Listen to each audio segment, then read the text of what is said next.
Welcome to the Purpose Driven Executive Podcast, where we help you go from making your work your life to making your life work. We share true stories, interviews, and experiences that will help you, the hero, in your quest for passion and purpose. Higher purpose, higher productivity. This is the Purpose Driven Executive Podcast. What is up, purveyors of purpose? I have with me, I'm going to admit, just someone I'm a fanboy of. I've been watching his stuff and probably reposting, retweeting, and maybe even stealing and taking credit for some of his stuff. You got to look him up, definitely on Instagram, definitely in the podcast world. His name is Dan Mason. And he runs one of the best podcasts you're going to listen to out there called Life Amplified. Also, he is the founder, creator, and the main guy of Dan. I'm drawing a blank. Your coaching business. Yeah. I've got a very successful coaching business, working with people one-on-one. I've had the privilege to work with people in 15 countries. And, now launching some group programs for 2020 as well. So all exciting things ahead, and just really honored and appreciate the invite and excited to be talking to you. Love it, man. And actually, you made me violate my number one rule. I don't want to know who you are in the beginning. We just want to know what you love. So Dan, talk to me a little bit about what you love. What do I love? I love self-expression. I love creating safe containers for people to reach their highest level of self-expression. I love dogs. I love my personal form of self-expression, which is writing songs about my dog. I do that often. But yeah, it's, for me, at the end of the day, it's a self-expression game, and just, and stepping into that in a world that really has conditioned most of us to be somebody else in order to survive. Man, there's a lot packed just even in that. Tell us a little bit about what you do, Dan. Actually bring me to 2012, because there was a moment, right, of breaking, a moment of change in your life. Can you give us maybe the before, the after, and then what was right there in the middle? I'm just going to jump right into it, man. Yeah, let's go into the deep end of the pool. I mean, look, I was a guy that did all the things that were taught would make us really successful. I went to school, I got the degree, I jumped right into a media executive career out of college, spent 18 years climbing the ladder in the radio industry, both as an on-air talent and as a behind-the-scenes executive, and got to run really successful radio brands all over America. Got to host national radio shows, interviewing people like Taylor Swift. To some degree is not very necessary anymore in the age of Spotify and Pandora. But more importantly, I was changing and my priorities had shifted. And I wanted more from life. And I didn't know what that was, because all I had known was the thing that I had grown up doing my whole life. I'd followed in my father's footsteps and recreated my dad's life, but I didn't really know who I was. And all of this came to a head in 2012. My personal rock bottom point, I was overweight, by a good 45 pounds. I was getting divorced from a toxic marriage. I was battling depression and anxiety. I was using food as a way to cope.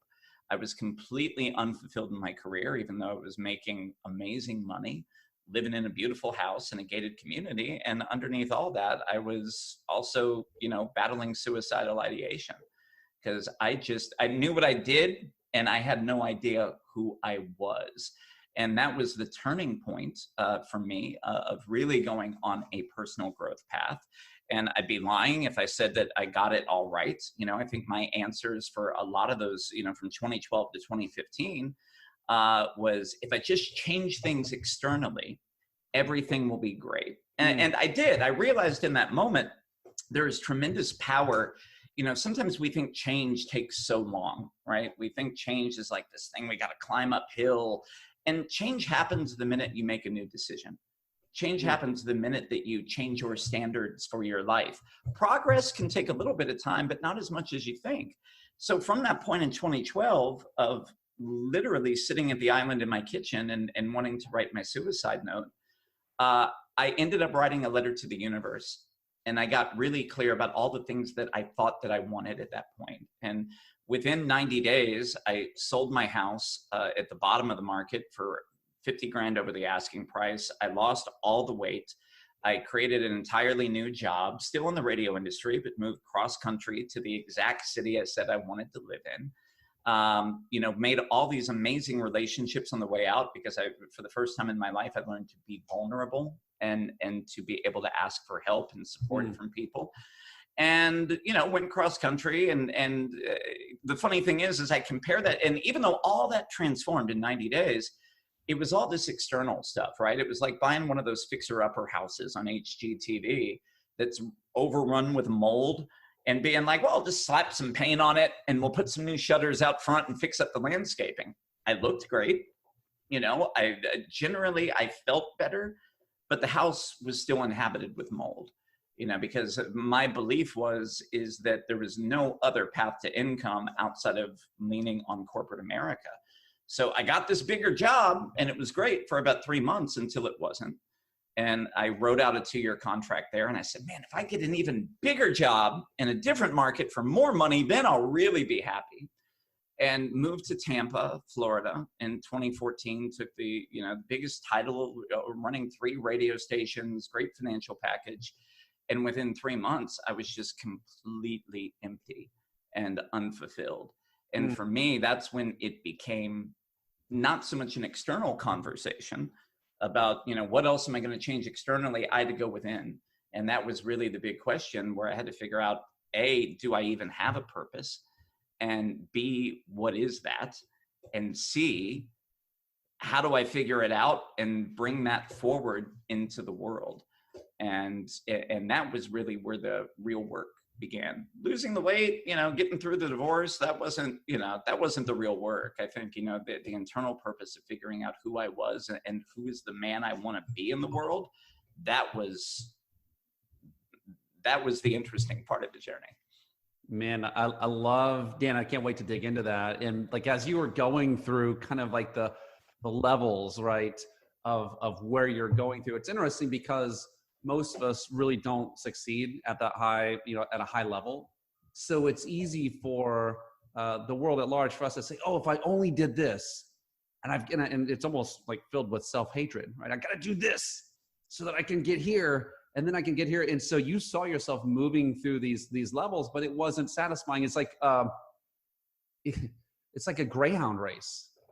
And I don't know if you ever seen like the I don't know if I ended up at one. Someone in PETA probably is not going to be happy with me. I happen to have been there, and these dogs were racing. It was an electric atmosphere. Yeah.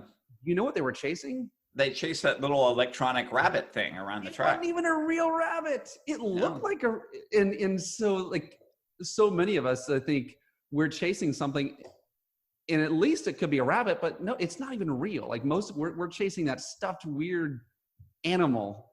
And we're going around in a circle, like nothing is actually happening, but you were looking and saying, just changing the external. Like that's me. Like I'm the Greyhound.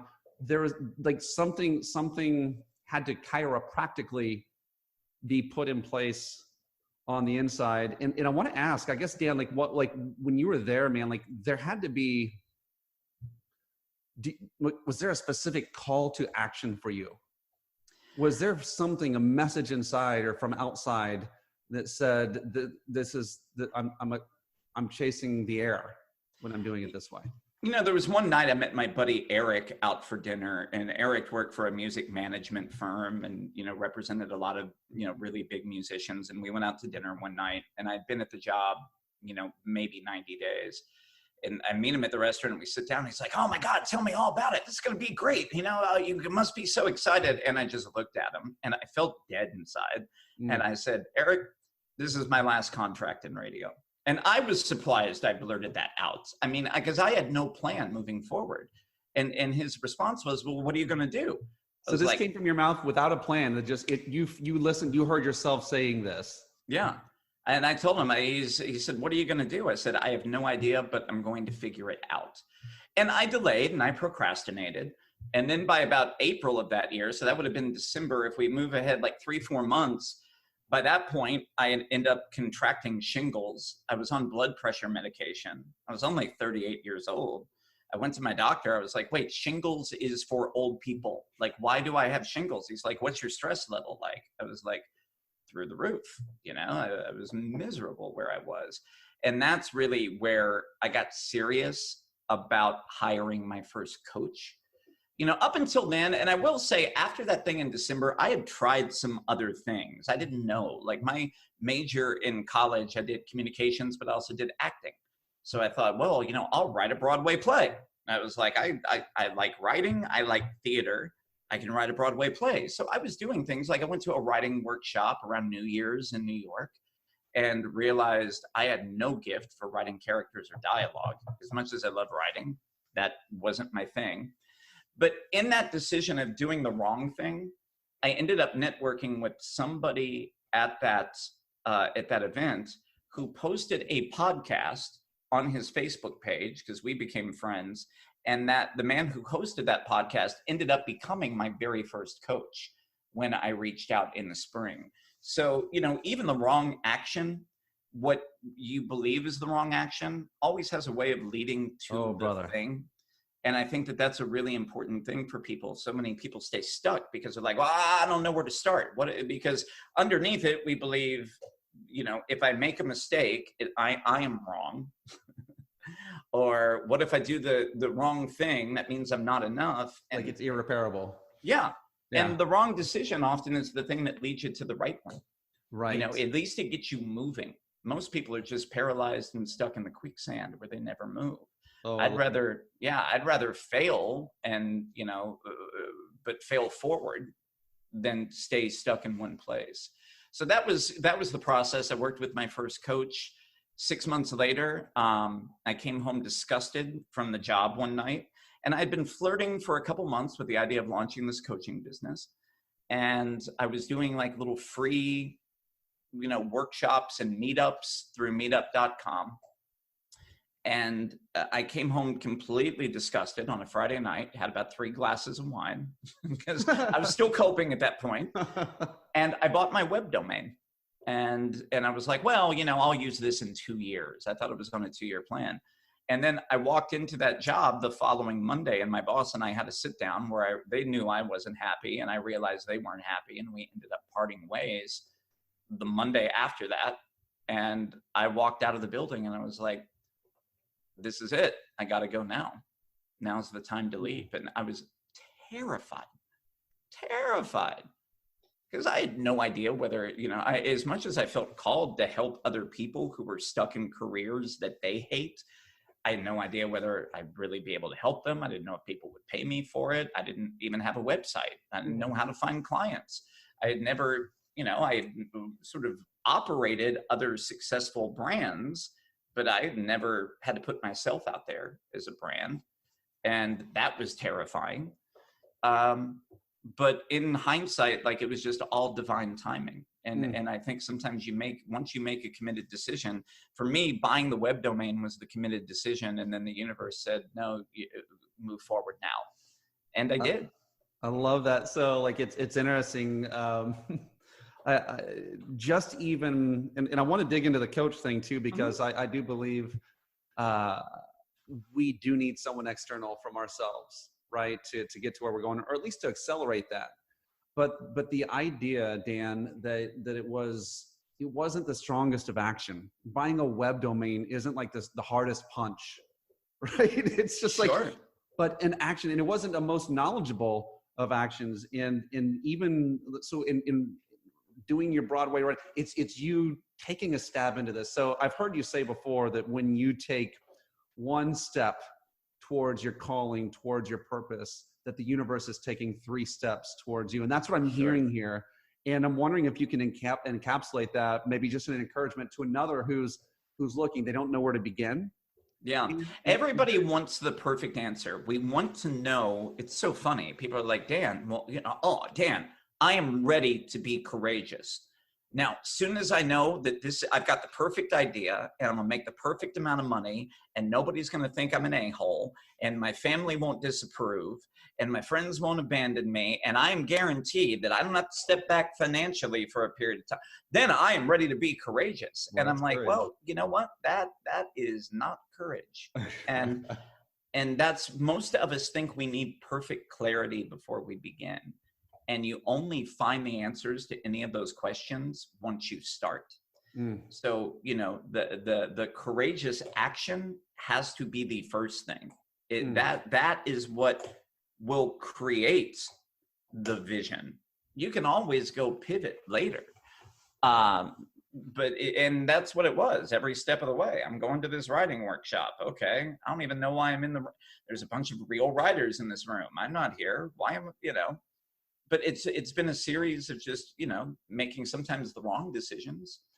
And eventually it led me to the right ones. And here I am. I mean, I'm over 4 years in on my entrepreneur journey. I mean, it was 4 years in October I celebrated. And I was like, man, that is 104 pay periods of being able to support myself, being able to pay the bills without leaning on some corporation to provide for me. And even leaning on a corporation to tell me what I can earn. Because, I've been fortunate the past 2 years. I've made more than I did in a pretty lucrative career that I was in. And I've made that following my purpose. Hey, thanks for being someone who is on this journey of purpose with me. And I am with you, my friend, and I've got something for you. Have you ever been moving towards purpose and sometimes it just looks like a big mess? Sure you have. We all have. And the reality is we're usually not going to get to a destination unless we have a roadmap. And that's exactly what I've created. If you will go to purposedrivenexecutive.com, you can get it for free. And this is the culmination of all of my studies, all of my coaching, all of even my own personal living. And I've created a very visual, very easy way for you to map out your purpose. This is for you. This is for people you're leading. This is for your family. Go on over right now, purposedrivenexecutive.com, and get your free map of purpose. Dan, I love that. And in just a little while, I really want you to speak to those who are considering that, or even those who have crossed the line. But it's almost like it's like they're trying to repeat what they left. And I love the fact, Dan, that you've actually you've embraced not just, hey, here's what I do, but there's also a how. And I don't mean just like a how by step 1, step 2, step 3, even though there is that. It's a how of what aligns with what your heart is, what you want to see. And you've accomplished some pretty big dreams. And I know that you're obviously, we're always going towards something, but tell us a little bit about your journey towards where you're at right now. Yeah, I mean, it's funny. When I started my podcast, Life Amplified, in 2017, I interviewed a man by the name of Chris Lee. He's Lewis Howes's personal coach, or at least was at some point, if you've ever listened to the School of Greatness. And I went down to Miami and I interviewed Chris Lee, which is funny because Chris is just, super energetic guy. He was interviewing me more than I was interviewing him. And we talked about what's the 10-year plan? And at this point, my business wasn't really I'm going month to month in my business, so it hadn't really taken off. I think I had just had my first month where I had matched my old corporate income for a month, but I had dug myself into a pretty big hole in that first year and a half, 2 years. So my biggest vision was just, man, if I could just equal the amount of money that I made in corporate, living in California, living on the Pacific Ocean, being able to look out at the ocean while I coach my clients. And if there was just some way my message could reach 10 million people, that to me, that was the biggest number I could imagine. I was like, that would be a life well lived. I would feel like I had really done something. And that was my 10-year plan. I was thinking 2027, that's where I'd be.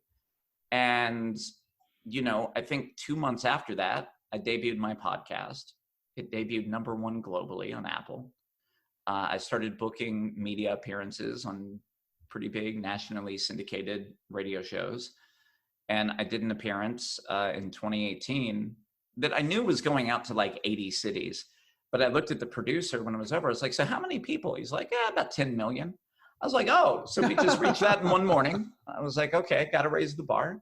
And Nice. I'm talking to you right now, you know, living on the beach and looking out literally out my window at the ocean. And, you know, that's all. By the way, in 2017, I thought that was the prize. I thought getting those things was the prize. Mm-hmm. It's not. That's not the real prize. The minute, you know, you reach the external goal, typically you just want to move the bar and, you know, move the goalpost further back and set a new goal. The real prize and all of it is the man I had to become in order to get there. Yeah, it's just like those things externally, that's the evidence, right? It's proof in some ways. So oh no, it looks like we froze. Hey, Dan. Oh, there we go. We froze up. We're back. Yeah, we froze. That was pretty. You had a great expression on your face, though. Oh, good. It was wonderful. So, yeah, no, I was only saying that the things that you're mentioning, it's evidence, right? It's a residual. Talk to me a little bit about. Well, first, I'd love to hear the impact that coach, like you had a coach. I'm sure you've had multiple. I'm sure you do it now. You are a coach, so I'm assuming that you have a coach. And so talk to me about the impact and the role that the voice of these external guides have had upon you, whether it's releasing you for, you know, to have permission to do things, or I don't know, like. Sure. How important is that? You know, it's interesting. My first coach, I didn't even realize at the time. You know, when I first reached out to him, I'm like, this guy is like 8 or 9 years younger than me. How does he understand my life? Like, you know, how's this guy going to help me? And what was interesting is he was the perfect coach that I needed at that time. We really honed in and got clear on my purpose. He was doing an affiliate program for a digital course from a big name in personal development. And because when I got into by the way, when I hired my coach, I never believed that the end game would be me being a coach. If you had told me that 5 years ago, I would have burned you at the stake for witchcraft. Like, I never would have believed that. But he was doing this affiliate program for a spiritual entrepreneurship course. So I took the digital course through Gabby Bernstein. And that's when I started to be like, well, maybe I could make money helping other people. Maybe there's a way I could take what I'm learning and help other people. And I remember I emailed Gabby the day that I had walked out of that job for the last time. And I told her, I was like, look, I'm in a parking lot. I might throw up. I was like, I don't know what's going on, but it just walked away from an 18-year career and I don't know what to do. And her response was just really simple. She just wrote back. She said, congratulations. The universe has released you from this job so you can be the man that you're really here to become. And I was like, okay. So I was like, it was comforting for 2 seconds, right? And then I went right back into the fear and panic. But here's the interesting thing at that point, because I had enough money in the bank when I left corporate where if I didn't make a penny for 9 months, I was okay. I knew that I'd be able to live. And most people are like, oh, well, I need to save more money before I can really leap toward my dreams. Not so much, because having that money in the bank also was a security blanket. I don't really have to show up. I mean, I could write this blog post and put it on my little Facebook business page with 32 followers who are all my friends, but I don't have to put that on my page because people might think what I'm doing is weird. I was using that to hide, right?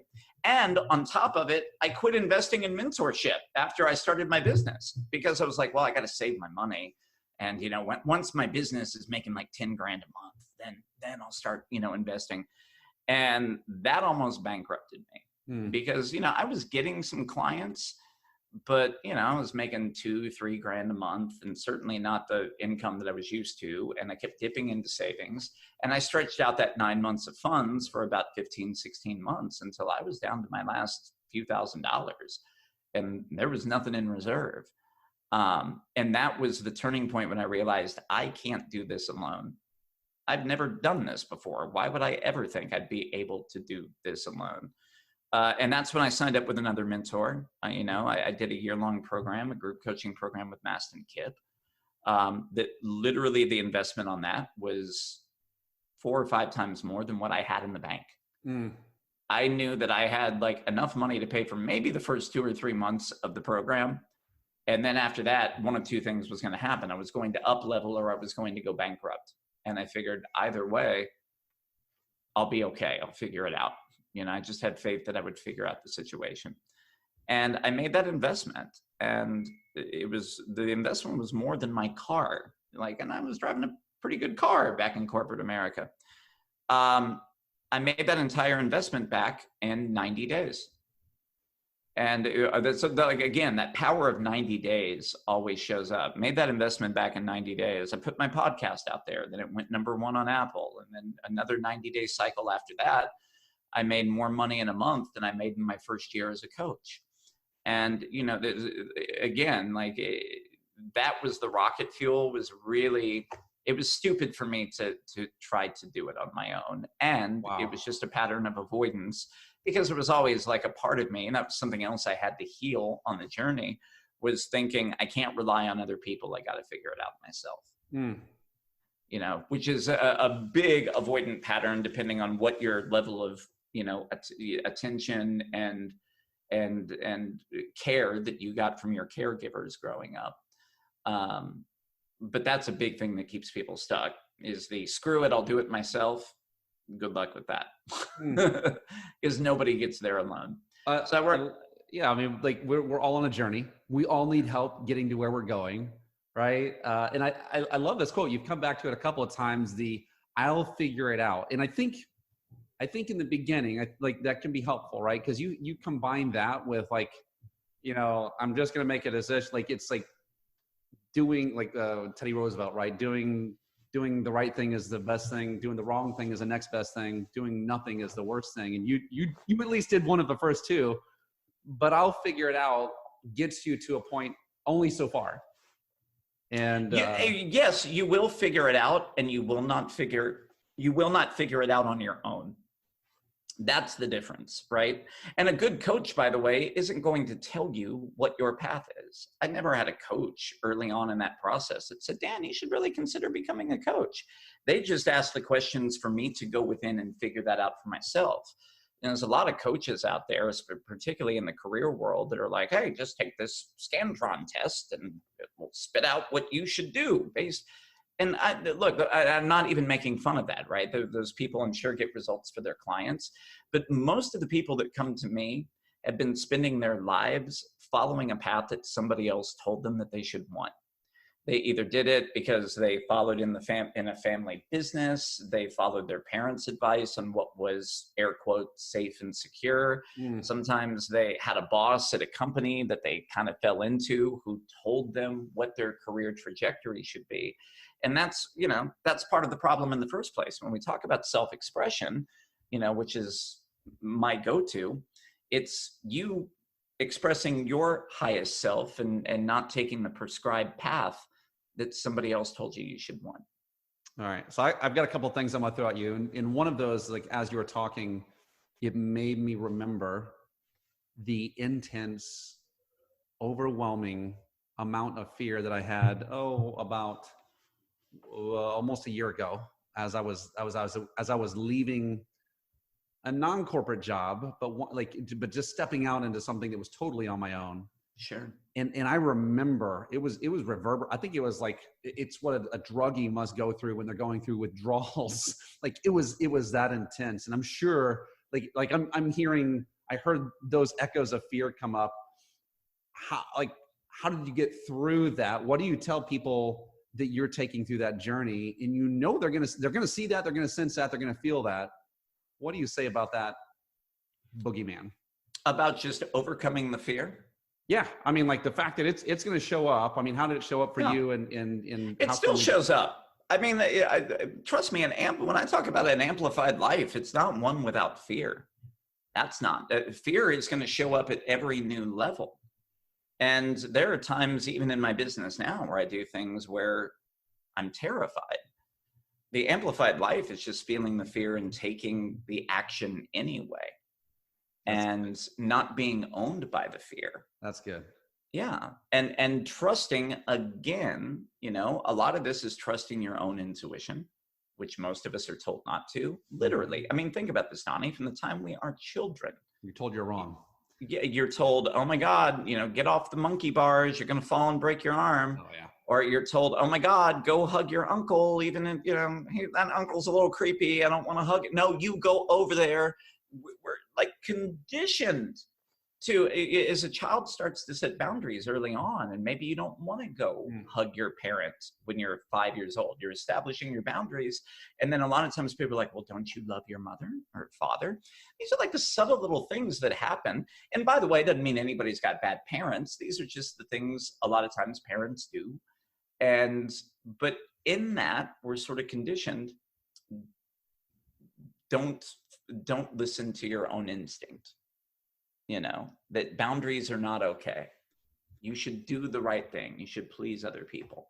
So that's the real work in it, is really just overcoming that conditioning and tuning back into your own internal guidance. Because, you know, people are like, how do you know that you made the right decision? I don't know. If it's an intuitive yes, and it scares the living hell out of you, it's usually the right decision. It's the one that's going to force you to grow. That is so cool, man. And a part of your journey that that I think is important to accentuate here is the Who, not the rock band, the Who, but like your Who, because it felt like you broke free, and just like Sojourner Truth, right? You went back to go free some other people, right? It's like you saw the way out, and you described the I guess the guy that's going through the motions, right? The 47-hour-a-week guy. Yeah. Talk to me about like how did you figure that part out? Because it is your gifting, but it has to be connected with a Who, right? Yeah. I mean, you know, I think the moment for me, I was sitting in a meeting still at the corporate job toward those last couple of months, where they had our HR person presenting the results of that Gallup employee engagement survey, because we had taken that survey as a company. We were required to take your it. Corporation. This is awesome. So they came in and, you know, which, by the way, funny story about that. During that last conversation with my boss, they would break out our internal results. Like, they couldn't look at individual results, but they would break it out by like senior management. I was the only senior manager that was different from when they had done it 2 years before. And the senior management engagement scores had really gone down. So they kind of like roundabout used that anonymous survey as a way to come after me about, well, we don't think you like your job. And I'm like, well, yeah, how could anybody like it here? This is the most linear corporate place ever. I don't think I said that per se, but anyway, they showed the results up there where they put the national average up, which is like 70% of people are disengaged at work. And that was the aha moment for me, because I realized I had carried so much guilt, and other people made me feel guilt and shame for being unhappy. You know, my dad was well-meaning, be like, well, you don't work that hard. You know, the men filling potholes on the side of the interstate, they work hard. You don't. You should be grateful for what you have. My girlfriend at the time, you know, I don't understand what the problem is. You get to go to concerts, you meet celebrities. What do you want? Great. And those things were all cool, but it just wasn't aligned for me. So I had so much guilt that I was like this ungrateful jerk who didn't appreciate what I had been given. And the minute I looked at that figure that 70% of people are disengaged, I was like, oh my God, it's not just me. And that was the first moment where I was like, if I can figure this out, there's got to be a way I can help these other people. And that was, I think that was the genesis when the seeds were planted. And I hadn't figured out the problem for myself yet, but that was when I really started to understand that maybe I could just take the things that I'm learning and use this to serve others. Love it, man. And there's something that I would say one of the first things that drew me to your content as I was just looking at it, consuming it, listening, was it wasn't your dogs. It was it was your connection of work and purpose. Yeah. And there are, I don't know, it's what the school of thought is work your butt off, right? We hustle, like Gary Vee mentality, right? Hustle, hustle, hustle, so you can Yeah. do this other thing in this little corner of your life. And most people, they maintain that. They start this new addiction, this new pattern, and they live for the weekends. They live for this for the wine, the beer when they're sitting on their couch at home.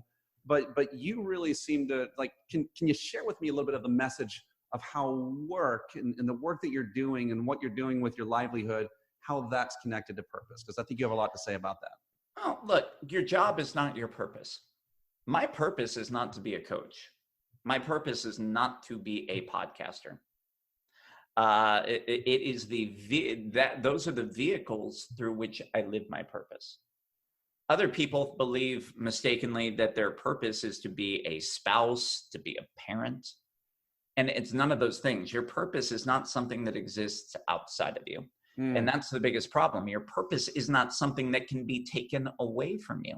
Yes. You know, if you think of like the people, you know, some of those poor guys from Lehman Brothers back when the market crashed and Lehman Brothers went under, there were dudes throwing themselves out of 40-story windows in Manhattan and plummeting to their death because they were no longer Wall Street people and they thought they had no purpose anymore. You know, I've had the privilege of working with people who've lost a child and they believe that they had no purpose because they're not a parent, or they become empty nesters later in life. My kids are grown up. I don't even know what I'm doing anymore.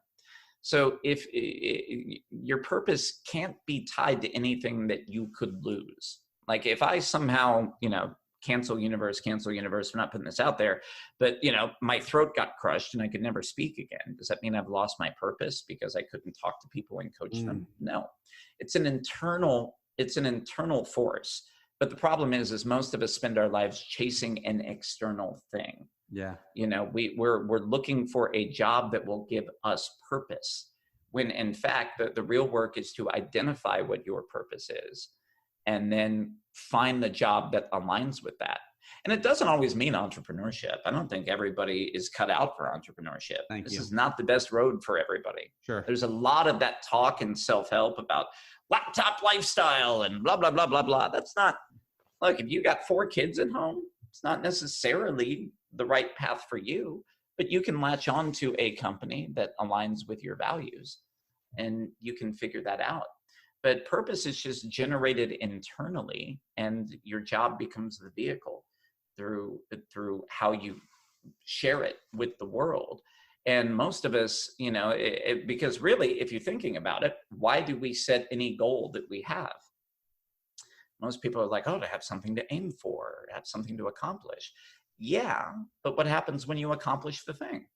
Right. You just set a new goal. There's never an arrival point. So we set goals because we want to feel. And once you know what the emotions are that drive you, that's all purpose is.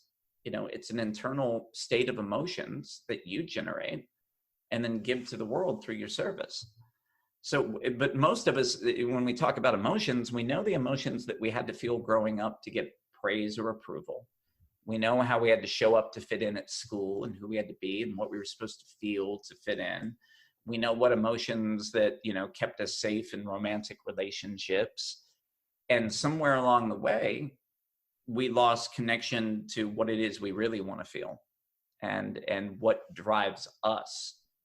And that's the real switch for people. I think once you stop, you know, looking to consume your emotions from the world through the next pay raise or through the, you know, the approval of the next relationship or from your parents, and get clear on what drives you internally, then you can start to think, what is the career that's going to help me feel more of this? And how can I share this with other people?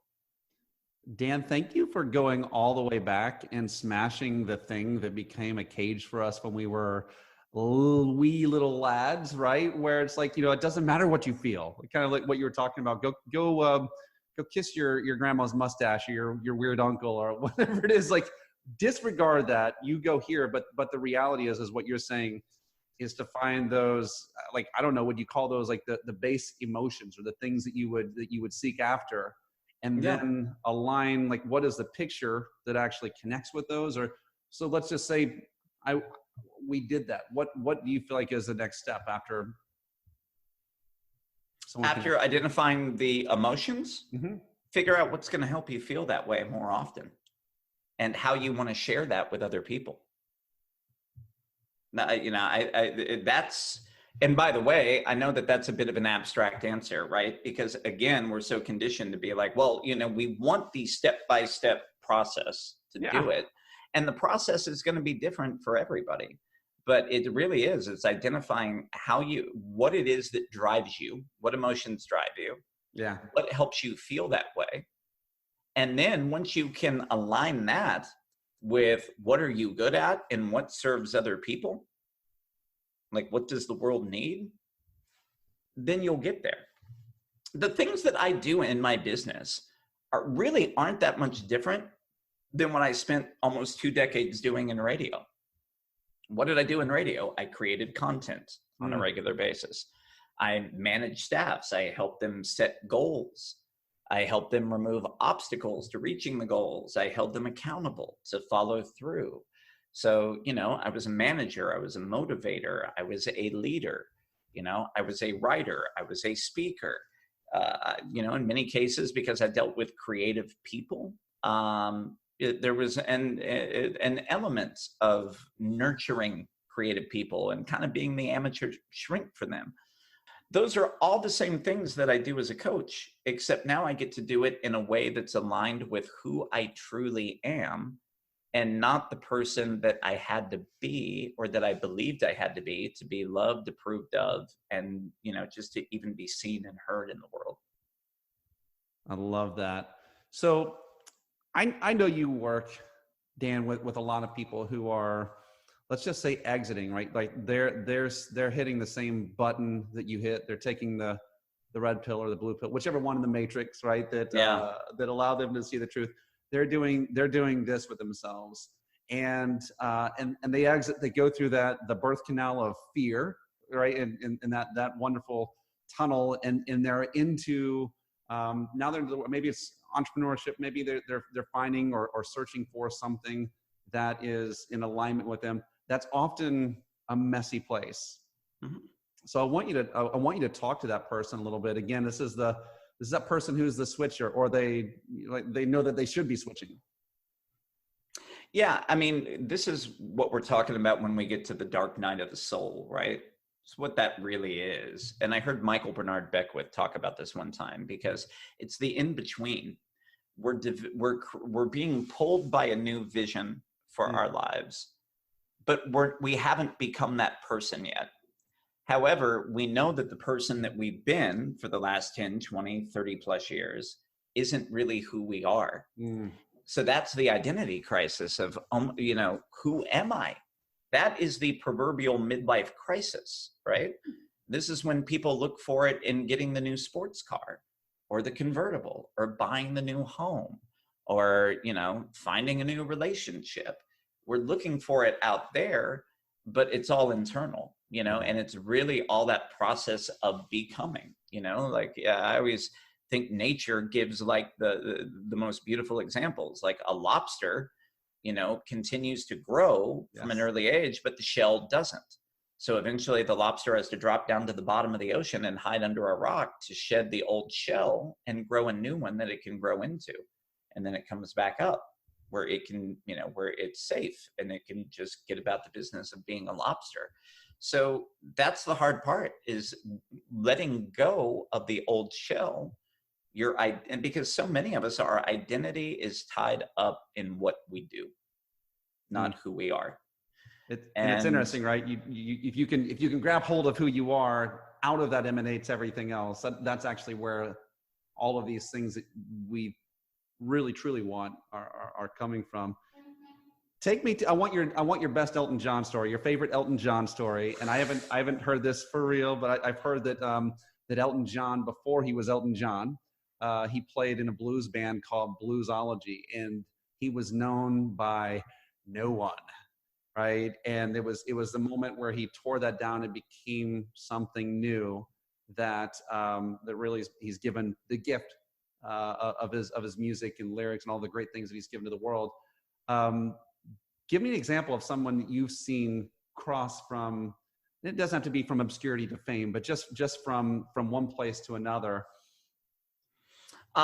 In terms of myself, in terms of a I've heard client, in we terms, heard a little bit of your story, but yeah, yeah. just someone you work with. I know that you have some great stories. The names can remain anonymous to I protect the mean, innocent.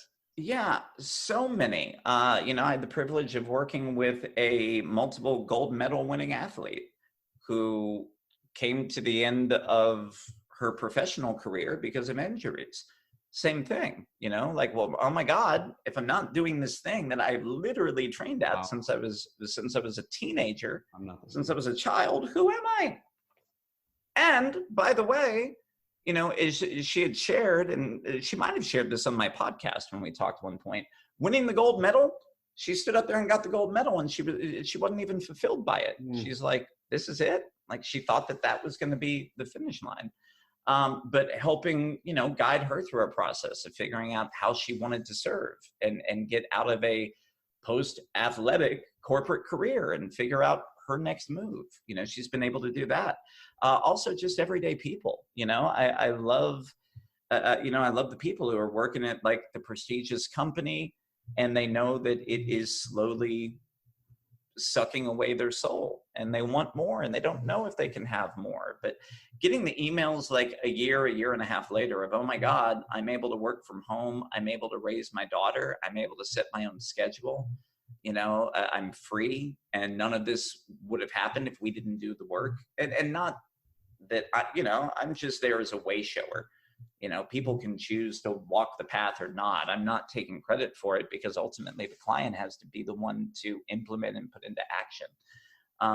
There's so many that when I think back on it, what are some of my others? What are some of my other favorites? That was fun. That was a good one. Yeah, I'm trying to do this in a way that protects people's anonymity. Yeah. No, I get it. That's fine, man.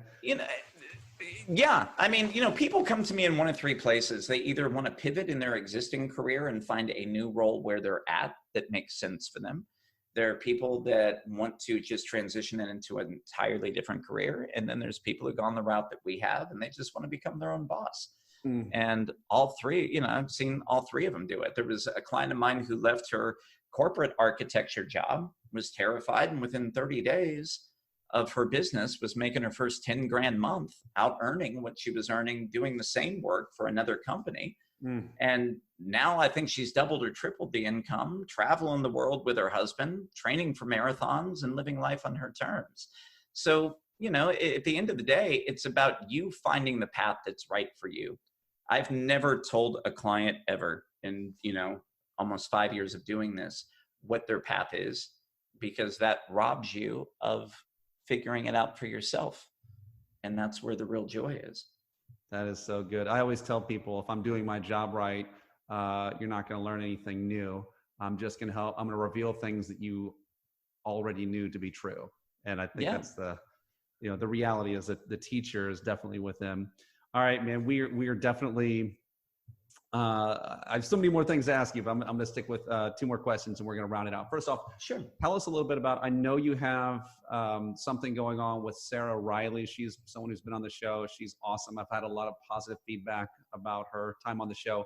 I know you two are doing something collaborative together. Can you share with us about that? We're going to get this out before 2020. Sure. So share a little bit of what you guys have going on. Sarah's fantastic. Sarah's, my business partner. We've teamed up to create a group coaching program called Wavelength, which is really about just, one of the biggest things that holds people back is you're surrounded by all the naysayers who tell you that you can't do your dream, or you're surrounded by people who just aren't living or operating from the same reality that you are. You want to step into a higher level, and a lot of times our social circles are still playing small, and your nervous system will calibrate to that. That's why we hear so much in personal development that who you hang out with is who you become. So Sarah and I wanted to create a container that gives you two high-level coaches, so not just one, also creating a supportive community of like-minded peers, so we can do all the deep internal work that we talked about today. We just did our first bonus call for the program, which would be available as a recorded module for anybody who joins when they hear this, called Move From Your Purpose. And we were able to help people get clear and create their purpose statement for their life. But really the work that Sarah and I are going to be doing is just releasing all those subconscious blocks, helping you, recode all the programming of who you've been conditioned to be in the world, so that you can truly experience life with more freedom and fulfillment and meaning, being yourself on your terms. So super excited about that. That's going to be an ongoing 12-month-a-year program. And then of course, I've also got my one-on-one clients, for people who like a more personalized experience. We dive in one-on-one and, we do the work. We get you clear on your purpose. We identify and remove the subconscious success blocks that are keeping you stuck, so that you can massively accelerate your results. And then, of course, if people, just looking for something, just looking for some more free content, they can always check out my podcast, Life Amplified. We're about 85 episodes in. I think there's probably over 60 hours of content up there with interviews, and people are welcome to check that out as well. I would love to, connect with your listeners. Love it. There we have it. Dan Mason, accelerant, catalyst, leader of Creative Soul Coaching, podcaster at Life Amplified, which you need to check out right this second. Oh, thank you. Thanks for rocking the house today, brother. My pleasure. This was a blast. Thank you so much for having me.